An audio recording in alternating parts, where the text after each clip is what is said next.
Gold Mirchi பிரியாணியோட 6வது branch இது. So very happy for them.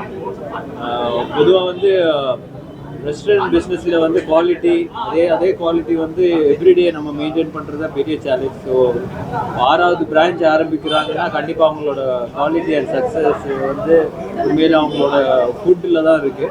So congrats, உண்மையிலே பெரிய விஷயம். இந்த ஷார்ட் டைமில் வந்து 6வது பிரான்ச், எதுவுமே வந்து ஃப்ரான்ச்சைஸ் எல்லாம் கிடையாது, அவங்களோட ஓன் பிரான்ச்சஸ் தான். So wishing them many more branches like this. உண்மையிலே நம்ம ஃப்ரெண்டுன்னு சொல்கிறதுக்கு பெருமையாக இருக்குது. ஏன்னா ஃப்ரீ சாப்பாடு எப்போ நான் அனுப்பிச்சிருவேன் வீட்டுக்கு. So very happy for him and congratulations and all the best. அடுத்த இவர் வந்து ஹோட்டல் வந்து ஆஸ்திரேலியாவில் ஆரம்பிக்கிறாரு. ஸோ அதனால விஜய் சார் இது வந்து 6th பிரான்ச் ஓப்பன் பண்ணுறாங்க. Saravanan, Sundar sir, Ram sir. டேஸ்டே ரொம்ப டிஃப்ரெண்ட்டாக இருக்கும். நீங்கள் எல்லாமே ட்ரை பண்ணுங்கள். அதுக்கப்புறம் நீங்களே உங்களோட ஃபீட்பேக் கொடுங்க. ட்ரை பண்ணதுக்கப்புறம் தான் இங்கேருந்தே போவோம். இல்லை, அண்ணா நகரில் வந்து ஆக்சுவலாக பார்த்தீங்கன்னா எல்லா ரெஸ்டாரண்ட்ஸும் இருக்குது, எல்லா பிராண்ட்ஸும் இருக்குது. ஸோ உண்மையிலே அண்ணா நகரில் ஓப்பன் பண்ணுறதே வந்து பெரிய சேலஞ்ச் தான். அதுவும் நல்ல ஒரு லொக்கேஷனில். இப்போ நான் வந்து நிறைய பேர் தெரியும், நிறைய பேர் எல்லாருமே பேசுகிறது என்னென்னா அண்ணா நகரில் ஒரு ரெஸ்டாரண்ட் போடணுன்னு தான் வந்து மெயின் ஃபோக்கஸாக இருக்குது. ஏன்னா அந்த அளவுக்கு கன்சியூமர்ஸ் இங்கே ஜாஸ்தியாக இருக்கிறாங்க. ப்ளஸ் அண்ணா நகர் வந்து பிரியாணிக்கு ரொம்ப ஃபேமஸ். ஸோ உண்மையிலே நீங்கள் நல்லா பிரியாணி கொடுத்தா மட்டும்தான் இங்கே ரெஸ்டாரண்ட் இங்கே சர்வே ஆகும். ஸோ பட் அவங்க பிரியாணி தான் அவங்களோட ஸ்பெஷாலிட்டியே. ஸோ டெஃபினெட்லி அவங்களுக்கு வந்து ஒரு பெரிய ஒரு சக்ஸஸ் இங்கே எதிர்பார்த்துட்டு. அது ஓகே. அது என்ன ஆக்சுவலாக வந்து அவுட்டோர் ஷூட்டிங்கில் இருந்தேன். பாலா சார் பர்சனலாக இன்வைட் பண்ணார், பட் என்னால் வர முடியல.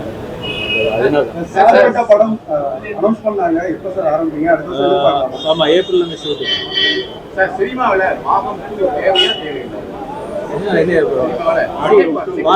இல்லை, அது வந்து ரொம்ப போஸ்டாக இருக்கக்கூடாது. இப்போ பார்ட் 2 வந்து எப்போவுமே வந்து ஒரு எக்ஸ்பெக்டேஷன் கிரியேட் ஆகும். உங்களுக்கு பார்ட் 1 நல்லா ஓடிடுச்சுன்னா ஆடியன்ஸ் ரீச் பண்ணுறதுக்கு ஈஸி. ஸோ ஒரு பெரிய ஓப்பனிங் கிடைக்கும். பட் அதெல்லாம் மீறி அந்த படம் நல்லா இருந்தால் தான் ஓட போகுது. ஸோ கண்டிப்பாக அது ஒரு நல்ல ஒரு விஷயம். ஏன்னா ஹீரோவை தாண்டி ஸ்போர்ட்ஸ்மேனாக இருக்கீங்க. உங்களுக்கு ஸ்போர்ட்ஸ்மேன் பிடிச்சிருக்கா, ஹீரோ பிடிச்சிருக்கா?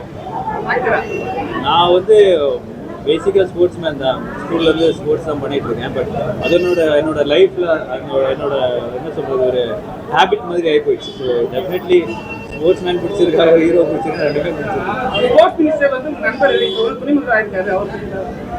அவர் வந்து ரொம்ப சப்போர்ட் பண்ண. இப்போ லாஸ்ட் ஈவெண்ட் கூட ST80 வந்து நிறைய ப்ராக்டிஸ் பண்ணோம். நான் சொன்ன நிறைய அயன்மெண்ட் பண்ணும்போது நிறைய ஃபர்ஸ்ட் அயன்மெண்ட்டும் இந்த அயன்மெண்ட்டும் நிறைய டிஃப்ரென்ஸ் என்னென்னா ST80 நிறைய கோச்சிங் அங்கே இருக்கிற கோச்சஸ் வச்சு நிறைய ட்ரெயின் பண்ணுவோம். ஸோ அதோட ரிசல்ட்டுக்கு ஒரு 3-4 மந்த்ஸ்லேயே அவ்வளோ பெரிய சேஞ்சஸ், அவ்வளோ பெரிய ஒரு எஃபிஷியன்சி இருந்தது. ஸோ நான் போய் அந்த ST80 அந்த நேரு ஸ்டேடியமில் ப்ராக்டிஸ் பண்ணும்போது தெரிஞ்ச விஷயம் என்னென்னா அவ்வளோ காம்படிட்டிவான மக்கள் இருக்கிறாங்க. நம்ம ஸ்டூடெண்ட்ஸாக இருக்கட்டும், அங்கே ப்ராக்டிஸ் பண்ணுற அத்லீட்ஸாக இருக்கட்டும், எல்லாருமே வந்து ரொம்ப ஹை ஸ்டாண்டர்டில் இருக்குது. இன்ஃபேக்ட் நம்ம ஒலிம்பிக்ஸுக்கு தயாராகப்படுற அளவுக்கு அவங்க வந்து ட்ரைனிங் பண்ணுறாங்க. டெஃபினெட்லி இன்னும் பெட்டரான இன்ஃப்ராஸ்ட்ரக்சர், கோச்சிங் எல்லாமே இருந்ததுன்னா டெஃபினெட்லி ஒரு நெக்ஸ்ட் ஒலிம்பிக்ஸ்லாம் நம்ம இந்த ட்ராக் அண்ட் ஃபீல்டில் கண்டிப்பாக மெடல் எடுக்கணும்.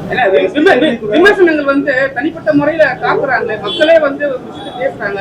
ஒரு ஆக்டர் விமர்சனம் வந்து எல்லாமே வந்து வெரி நேச்சுரல். இப்போ வந்து அது பண்ணக்கூடாது, பண்ணணும் அப்படியெல்லாம் நம்ம சொல்ல முடியாது.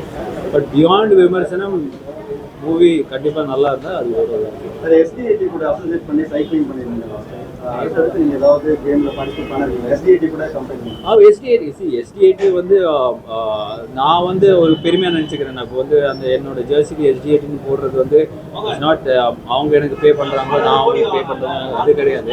பட் ஸ்போர்ட்ஸ் டெவலப்மெண்ட் தமிழ்நாடு வந்து ரொம்ப ஒரு என்ன சொல்கிறது ஒரு இப்போ லாஸ்ட்டாக வந்து ஒரு தமிழ்நாட்டில் ஒலிம்பிக்ஸ் மாதிரி ஒன்று நடத்துனாங்க நம்ம CM ட்ராஃபி மாதிரி. ஸோ அது வந்து இன்ஃபேக்ட் இந்தியாவிலே நம்ம அந்த அளவுக்கு ப்ரொஃபஷ்னலாக பர்ஃபெக்டாக இந்த ஏஜ் குரூப்பில் பண்ணது வந்து நம்ம ST80 தான். ஸோ அந்த விஷயத்தில் வந்து உண்மையில் ஒரு பெரிய ஒரு என்கரேஜ்மெண்ட் நடந்துட்டு இருக்கு. So very happy and proud அந்த ஒரு ST80 அசோசியேட் பண்ணி நம்ம ஒரு ஈவெண்ட் பண்ணுறதுல வெரி ஹாப்பி. நீங்களும் அடுத்த அசிஸ்டர் தான் ST80 கூட கம்பெனி பண்ணி அவர் கார் ரேஸ்ல கலந்து போறாரு. இல்லை, அது வந்து இட்ஸ் ஒரு அவேர்னஸ் தான். எஸ்சிஏடி வந்து தனி பாடி, அதுக்கு அவங்க இது பண்ணிட்டு இருக்காங்க. பட் நான் சொன்ன மாதிரி நம்மளுக்கு தான் பெருமையா இருக்கும், நம்ம வந்து எஸ்சிஏடியோட அசோசியேட் பண்ணி நம்ம பண்ணிட்டு இருக்கோன்ற விஷயம். ஏன்னா ஸ்போர்ட்ஸ்மேன் ஜெயிச்சு வந்து இப்போ வந்து அவர் ஜெயிச்சு ஒரு லேக்ஸோ சம்திங் க்ரோஸோ வந்து வாங்கி வராங்க, அது கூட அவார்டாக தான் வாங்கி வராங்க. அதையும் வந்து இந்திய அரசாங்கம் வந்து டாக்ஸ் பிடிக்கிறாங்க, அது சரியா? ஏன்னா ஸ்போர்ட்ஸ்மேன் தான், ஏன்னா அவங்க தான் ஜெயிச்சுட்டு வராங்க, இவங்க யாரும் கையில் எடுத்து கொடுக்கல. ஆனால் வந்து அதுலேயும் வந்து டாக்ஸ் பிடிக்கிறாங்க. ஒரு ஸ்போர்ட்ஸ்மேனாக எப்படி பார்க்குறீங்க? டேக்ஸ் எல்லாத்துலேயும் ஸ்போர்ட்ஸாக இருந்தாலும் அது ஒரு ப்ரொஃபஷன் தான். இப்போ எனி ப்ரொஃபஷன் அட்ராக்ட்ஸ் டேக்ஸ் தான். அது வந்து ஃபினான்ஷியல் கவர்மெண்ட் டிசிஷன்ஸ். அதில் போய் நம்ம வந்து இப்போ நான் ஸ்போர்ட்ஸ்மேன், நீ டாக்டர் அப்படின்னு சொன்னேன்னா டாக்டருக்கு வந்து நம்ம உயிர் காப்பாற்றுறோம், அவங்களும் டேக்ஸ் முன்னாடியெல்லாம் டேக்ஸ் இல்லை, இப்போ எல்லாருக்குமே டேக்ஸ் இருக்குது. So I think it's common ground. இல்லை நான் இந்தியாவுக்கு ரெப்ரஸன்ட் விளையாடுறாரு, அவருக்கே அவங்க அந்த நிலைமைனா மற்ற இந்தியாவை ரெப்ரஸ் பண்ணி விளையாடுனா நிறைய காசு சம்பாதிக்கிறாங்க, அவங்க பிரச்சனை இல்லை. ஓகே.